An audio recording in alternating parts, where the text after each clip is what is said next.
My unit, salute! Growing frustrations with fans and talent over Def Rebel entrance themes. Finally! I've been waiting for the talent to finally wake up and say, I don't even like my entrance theme. We'll talk all about it, man. It's no longer just the fans. Talent now. Upset with WWE's music department. Def Rebel. We'll talk that in today's Amped Up. We're also going to discuss Logan Paul, the one thing you can't do, bro. Or at least not right after a big event like the Rumble. And of course, Logan did it. And it's not even a part-timer doing this, which people think is disrespectful to the industry. He's not even he's like a quarter-timer. And I totally understand that he's playing the role of how people perceive him, right? So his character and his role is the douche. But you can't do this, man. You can't. We'll talk about it in today's Amped Up. We're also going to talk the current plan for Roman Reigns and his WrestleMania match. And for that matter, subsequently, CM Punk. And for that matter, subsequently, Sethington Rollins. And why it's a running theme in the company, I understand, but I'm going to use the phrase anyway. It just doesn't make sense. We'll talk about what that match is being planned for Mania, or at least being discussed within the walls of World Wrestling Entertainment. We also have tonight's SmackDown preview for 5/7/5. I'm going to May. It's May 7th to BC. You know what? I've already skipped WrestleMania. Maybe that's a good thing. February 7, 2025 SmackDown. I have the preview for you guys. Or I have something. This is what they're giving us for tonight. As of this recording, you're not going to believe it. We'll talk about it. And I also have ratings for you guys. WWE Dynamite, NXT. So all of this and a lot more. It is a packed, jacked, stacked show today, Amped Up with BC. So with that said, opening signature, what do you guys think? Yes, openings. I'm going to take you guys to an opening signature so I can get a huge swig of coffee. 44 dive, we rolling. It's time to get amped up. Let's do this.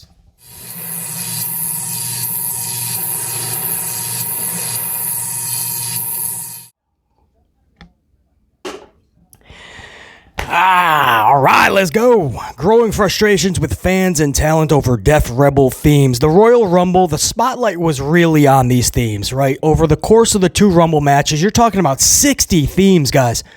60 themes. And it was apparent when they were done. These two matches were over. It was apparent during the Women's Rumble. I told you, I made reference to this. I didn't know who was coming down, guys. It's so generic. There's no connection to this music. And we've talked about this several times in the past on this channel. But very rarely do you have the whole community kind of talking about it. At the same time, the talent is reportedly frustrated, because that's the latest report we're getting, is that a lot of talent as of late, and several after the Rumble, were heard complaining backstage about their theme and their unhappiness with it. And they must have heard the lack of connection maybe when that theme hit and they came through that curtain, and maybe it wasn't the pop they were hoping for. I don't know. Is it a little bit of ego? Maybe they thought it would be bigger and people just didn't care about them. Or did the music just underwhelm? And I'm telling you, if you don't have the right music, man, it could greatly be a detriment to your whole presentation. Music is everything. Like, Stone Cold was going to be epic no matter what, but the glass shattering, bro, I don't even want to think of Stone Cold without that song. Kurt Angle was funny. Kurt Angle was really good in the ring. Kurt Angle could put storylines on his back, but without that "You Suck" chant theme music, bro, I can't even contemplate that. What made The Rock so special in his several themes is it went with his character and his movements. If you know, you know. Those slow, everything is like a mechanism, you know, like finely tuned at work. And every movement and the song would just go off of that. That's what the old music composer that WWE used to have, Jim Johnston was his name. Johnston, like 7 little Johnstons, not Johnson. I know a lot of people put, it's Johnston. A little bit of respect for Jim. But his name was Jim Johnston, and what he would do is he would get all of the He would get all of the knowledge that he possibly could pull from Vincent Kennedy McMahon about the character. And then he would go off of that. What's his movements? What does he do on his way to the ring? Like, what's his mannerisms? What's his character? And Jim Johnston would put together a thing. So, for instance, let's just pick a name. Let's go off kilter too, not necessarily just all the well-knowns. Let's go like Big Van Vader, for instance. I don't know. I'm trying to think like Attitude Era-ish, but right off of it or right before it. Big Van Vader, right? And you remember his and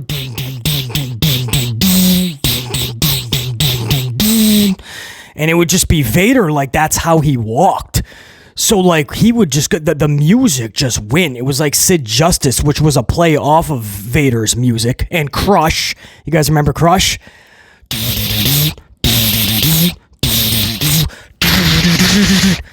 And that's how they just move, man. And it was just badass. You didn't need vocals. You didn't need too much going on. It was just badass. It fit the character. Now it helped that a lot of the talents back then were just badass, right? They were larger than life, literally and figuratively. I mean, when you think pro wrestler, they look like pro wrestlers, right? And they were just all badass. I mean, when Warrior came out, you all know Warrior's theme music. There's just so much you could go on and on. Most of what you heard back then was that gentleman I just aforementioned, Jim Johnston was his name. And he did it all, guys. He had his little studio, and it was all his riffs. And it worked. Everybody had an identifiable theme. When it hit, you were locked in. I mean, before the character came through the curtain, you were locked in, guys. You were pumped into the presentation. And it just took theme music. That's all it took. I always say, like back in the day, when the glass would shatter, or Undertaker's gong would hit, or The Rock's "If You Submit," or Kurt Angle's dun dun dun dun dun dun dun dun dun, anything, man, you were already out of your seat. The wrestler didn't even come through the curtain yet. The music sold you. So I just want to give you guys a little bit of a, because I know there's a lot of younger fans. You don't even remember the eras before you, right? You're just locked into this era. This is pretty much all you know. But there was a time where music was like it's just a massive part of the character and of the presentation of the show. Nowadays, music has taken a drastic back seat. It seems like no value is being put into it from the company. There's no investment, and I don't even mean just financially. I mean no investment like care is put into it, and that's odd, because Hunter Hearst Helmsley used to be, I think he definitely used to be, was very big into music, right? Music, he knew that's such a key thing to have. I mean, he went out on the limb several times to make sure that he had Motorhead doing his themes. So he knows how clutch music is. And during that Attitude Era and the Raw is War theme song, remember? And the pyro wasn't just pyro. It was like just, you were literally entering like a war zone. The music is what can make something so special, man. Even something that isn't that special, the music can make it such. And nowadays, I feel like there's no care behind it. They hired this outside agency to work with, became a part of them, right? Def Rebel. And Def Rebel just produces nonstop generic theming. Again, it's not even the fans anymore, guys. This report that we're talking about, this is coinciding with the talents now being frustrated. That's why we're talking about this yet again. And this in depth. It's because now the talents are like, dude, my song sucks. Can I get a new song? And Hunter's probably like, yeah, in time. Just give us a little bit, yes. Some people do get their own music approved. But this ain't it. It hasn't been it for years, man. And listen, I would give you a simple fix. Just hire Jim Johnston back. I think the dude said he would. If the right talks and the right negotiations were had, Jim Johnston would come back. Nobody's telling you have to relive the Attitude Era, guys, or Ruthless Aggression or anything. We're just saying bring back some good music. Sometimes it's okay to take a step back instead of just going full throttle, right? We always say on this channel, 44 dive. Don't look left, don't look right, don't look back. 44 dive. I'm going to make this one exception. Take a step back, take a breather, and have a talk with Jim Johnston. Have an interview. Be like, here's 10 wrestlers. Can you just give me a sample? Just a sample, 30 to 45 seconds of each 10. And get back to me in a few weeks if possible. You know, you don't got to overthink it. Just some riffs. Just like give me an idea. I bet you Jim Johnson would come back and blow Hunter Helmsley, Nick Khan, and everybody away. I just don't think they want to go backwards. That's the at all ever in this company. The problem is, in this case, going backwards is actually going forwards. Does that make sense? It would be dramatically better. I'm not saying it even has to be Jim Johnson. I'm just giving you guys an idea of what we're asking for. Good music for these wrestlers. We're not asking you to move mountains. Like, we want the theme music to feel special again, man. We want to just be pumped up just from the music alone. The wrestler coming through the curtain is the cherry on top, bro, because the music is so good. We shouldn't have to go to like TNA for Joe Hendry. I believe in Joe Hendry. You know what I mean? One of the themes that we're singing these days isn't even from WW. That tells you something.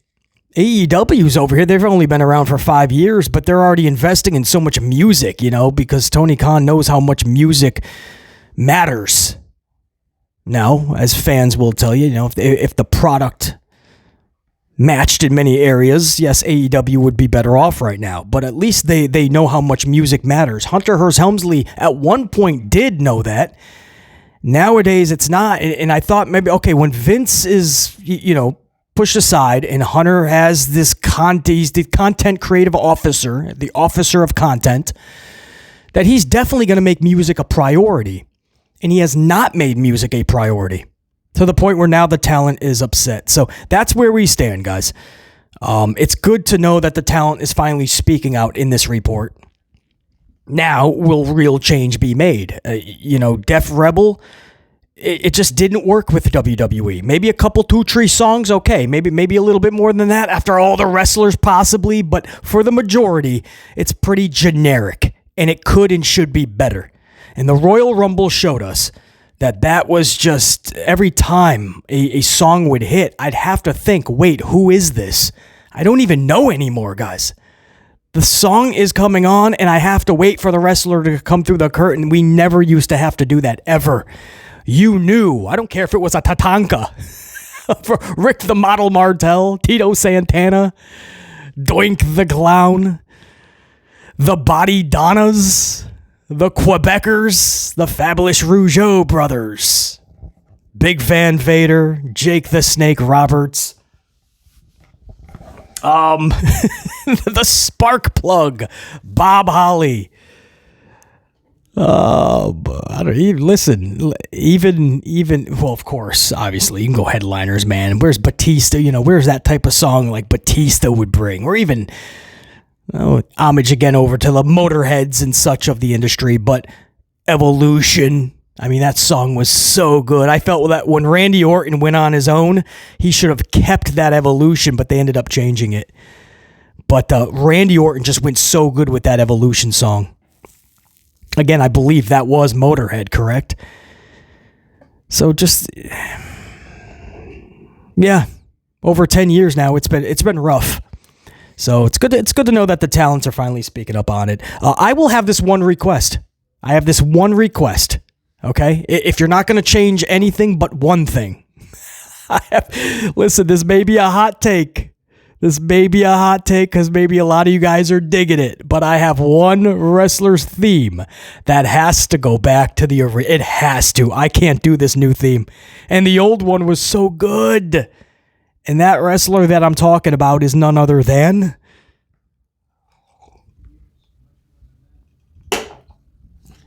Roman Reigns. Come on, guys. Roman's old theme was perfect. Roman's old theme, you could actually put that in your playlist at the gym, man. No, it would pump you up. There's not too many songs I would say I would put in a gym playlist for pro wrestling. Roman's, bro. Roman's is the type you go in and you leave the gym with, too. You know, like, what? Look at me. What? Give me that side eye, right? Roman's theme is bumping out. I mean, that old theme was just so good. This new theme, this is going to be a hot take. It's garbage. Maybe because I know how good the original was. It starts so damn slow. It's so just, I don't know if I'm about to watch a good wrestling match or do I just want to take a nap. It's not good. I don't know who thought you would go from the first one to this theme. But, you know, like when The Rock went to the Hollywood theme, there was some pushback. Like, what is that? But it worked over time. I tried to give this new theme for Roman, I tried to give it some time. I don't like it. I understand I might be the only one to feel that way. It might be a hot take, but if they ever go back to the original, if that does upset you guys, at least be happy for BC. I can't do this new Roman theme. It sucks, man. The old one was so wide. That's one of those situations where just trying to fix something that doesn't need to be fixed. Part of what made Roman so damn special, that's what I mean. That's the whole point of this conversation. The theme music. That's what makes wrestlers special to a whole nother level. Even if they're already special, cool. The theme music takes it to another level. And that's what helped Roman Reigns. This new theme song, fuck, man. Go back. Go back. That's it. That's what we got, man. That's our first story of the day. Def Rebel taking a lot of heat. WWE taking a lot of heat. Once again, and I said this is not the first time we've had this conversation on this channel. So this is a occurring problem, and Hunter just doesn't want to address it. Well, hopefully now with this report and the talent being unhappy as well, dude, hopefully they do something. The music sucks. Or if you don't feel it sucks, we can at least agree that it could and should be better. Deal? So it's just not good enough. I'll meet you in the middle. I'll say it's just not good enough, this music. Again, a few themes maybe slipped by. But for the majority, guys, watching that Rumble, 60 entrances, there was a lot of times during that live stream when we were live for that Rumble, in that review, watch-along reaction, that BC was like, who is this? And the chat had to be like, BC, I think it's Zoe. Honestly, guys, I could not tell you PFC? Pure fabricated confusion, something like that. I can't tell you their theme song. I can't, guys. I can't tell you Damage Control's theme song. I can't tell you Shinsuke. I don't know what they did to Shinsuke's theme song. At first, maybe I was like, oh, this could be badass. And then I'm like, I'm done with it. But I can't tell you LWOs, LDFs, DIY, Motor City, and they have that, you know, it's very rock. It's just very, I can't tell you anybody's. Never used to be that way. I used to know every single, man, the first 3 seconds, the first second, guys, no lie, I knew exactly who was coming down the aisle. Hopefully it gets fixed. I'm glad it's an issue now within the locker room, too. Maybe it will now. Let's move on. Let's go Logan Paul, guys. Do we want to stick with Roman, actually, in this WrestleMania? No, let's go Logan Paul. Screw it. Logan Paul has released footage rehearsing his Royal Rumble spot. You know, when he jumped from the apron to the commentary table to the steps to the barrack. That whole weird thing, or wherever it was. I forgot his tradition. He pulled a Kofi Kingston, basically. So Logan Paul released this footage, and he's talking about it very candidly, about how it all took place, and you know how it was worked out earlier in the day. And there's footage with Shane Helms going over it, road agent Shane Helms, former wrestler. And it's just pulling the curtain. I mean, it's just ripping down the curtain. It's not even pulling back the curtain. It's just ripping the curtain off. That's the best. That's the way to put it, BC. It's just ripping the curtain off. So, you know, it's just him rehearsing and practicing, is how it was put, that stunt. And it's just, if you're asking BC, now, yeah, maybe this is a lot of old school, but I'm trying to preach the fact that if you do this nonstop, which is becoming a theme, now it's even for wrestlers that are not even full-time or part-time. It's Logan Paul, which is quarter-time, and he's exposing the magic tricks. If you do this too often, man, it's going to be a detriment to pro wrestling that I don't know if that's a hole that can be dug out of. I've said this a billion times. I'll probably say it a billion more times. But if you totally kill kayfabe, I understand kayfabe is nowhere near what it was. But if you totally kill off kayfabe, if you totally expose every magic trick all the time, there'll be no suspense or mystery behind what we're viewing. There won't be a reason. There will be no... The best way I can put it is if you were to go to a dinner and a show, right, and it's going to be a big magic show, and it's really good, you heard, right? This dude does the most amazing things, but after every trick, after everything he does, he takes a couple 2-3 minutes to show you exactly how it was done. He pulls back the curtain, pulls the rabbit out of the hat, cat out of the bag. The trick is completely exposed. Now you know. Now let's go on to our next one. And you wait, and when that's done, he'll show you how this was done. You're no longer leaving that show, right? You're leaving that show at that point like, whoa, man, that was cool, huh? They did that, and then to see how that was, yeah. So he went into the double box, but he stayed there, and then and that's how they split it up. That was kind of cool. That's how you're leaving the show. Instead of leaving that show like, what the did I see that? Dude, how did he do? There's no way that could have been done. And how did she get on? No, that defies the odds. That's and your girl's looking out there like, I have no idea. Like you kind of want to start Googling it, but you see the difference? One is like, oh, that was cool, huh? You did that. And then, I thought that's probably what happened, but okay, now I see. As opposed to, what the fuck? This dude was, and you're telling everybody, dude, you gotta go see this show. You have to. You're gonna see X, Y, and Z, and I don't know how the fuck he did it. I hope that makes sense. Like, when you go to pro wrestling, you just don't want it just immediately. Like, we understand, man. A lot of thought went into it and all that, but you don't have to that soon after, just a couple of days after the Rumble.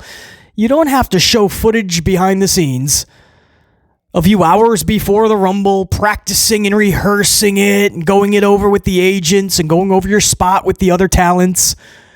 We don't have, because you're absolutely just ripping the curtain off, not just pulling it back. You're ripping it off. Switch gears. Let's go over to Roman Reigns and his WrestleMania opponents with an S. Subsequently, CM Punk's WrestleMania situation, and subsequently Sethington Rollins' WrestleMania situation. Many times when we talk about WWE, we use the phrase, it doesn't make sense, right? Because nothing makes sense.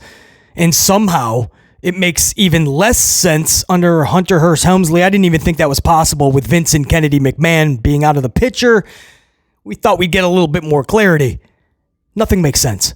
But literally, guys, you have to listen to what is being talked about internally within World Wrestling Entertainment. What they're actually talking about for Roman Reigns and CM Punk's WrestleMania matchups.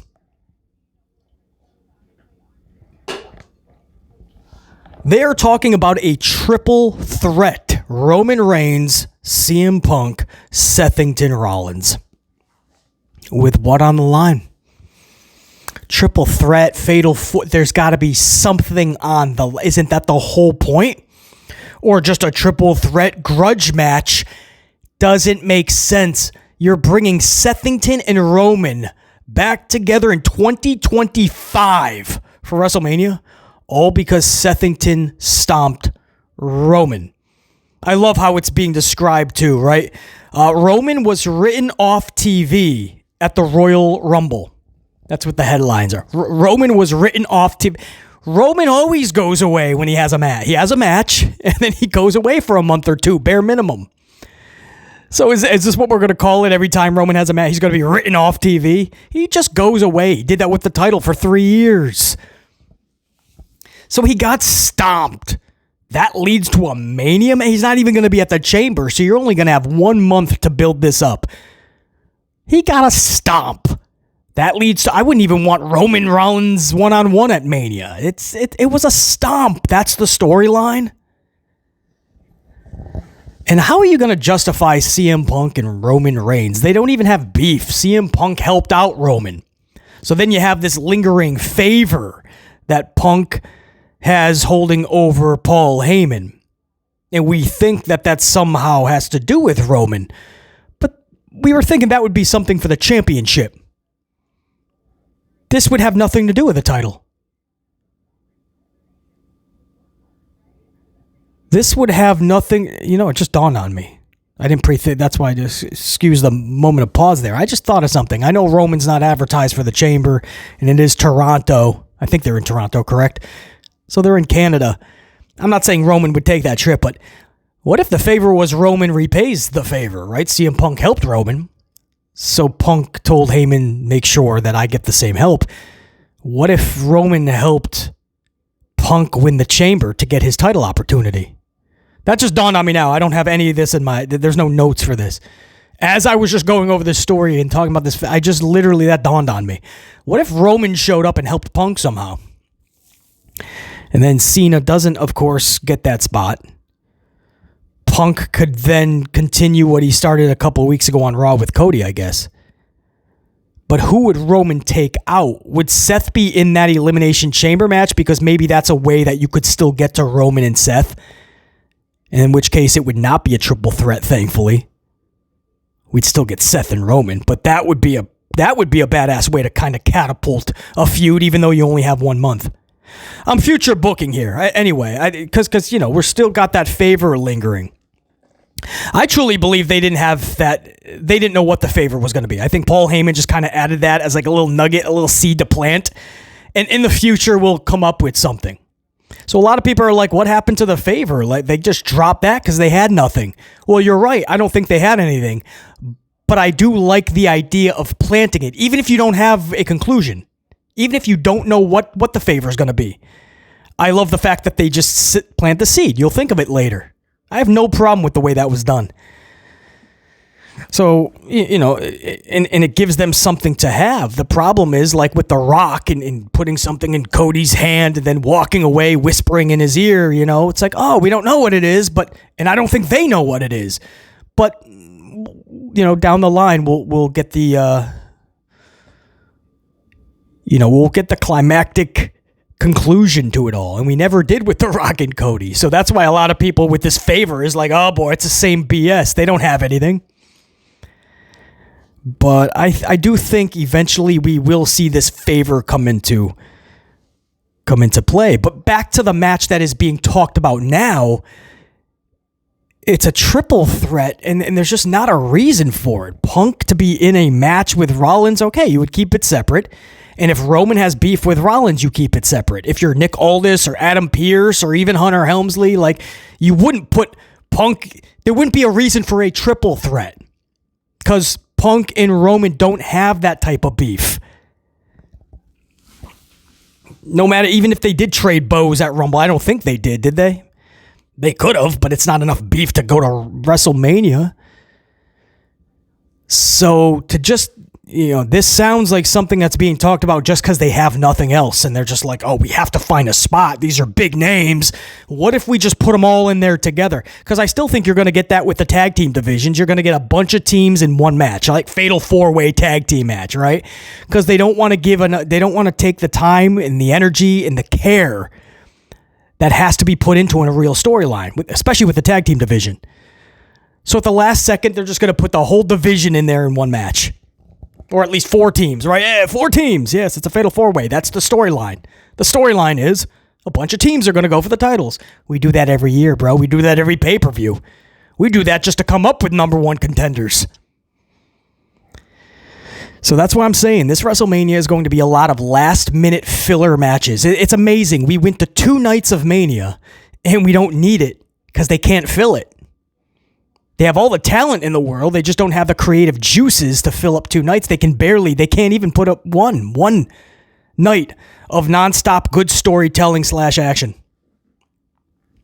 Back in the day, we could have used a second night. There were so many good stories and feuds. Now we have 2 nights. We can't even fill them. They're all being chucked last second. And they're just overexposing the events. Saturday night's main event a week before the Rumble. And then a month before WrestleMania, you got the Elimination Chamber. And they're trying to fill up all these events. You got another Saturday night's main event coming up. And with all of this, nothing gets the proper time and attention.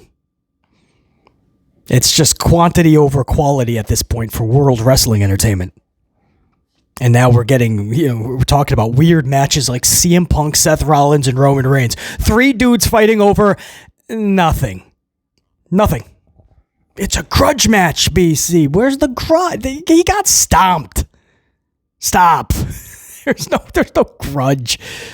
Multi-years in the making, BC. It goes back to the Shield. I get it. I understand the history. They just crossed each other at the Rumble. He got stomped, and now it's a grudge triple threat. Somehow Punk is in there because Punk has his own thing with Seth. I have no idea. This is just so weird. There's nothing on the line. You took 3 names that you have nothing for, and you chucked them into one match. I really hope we don't get that, guys. I really don't. I have to believe we're not getting that weird triple threat.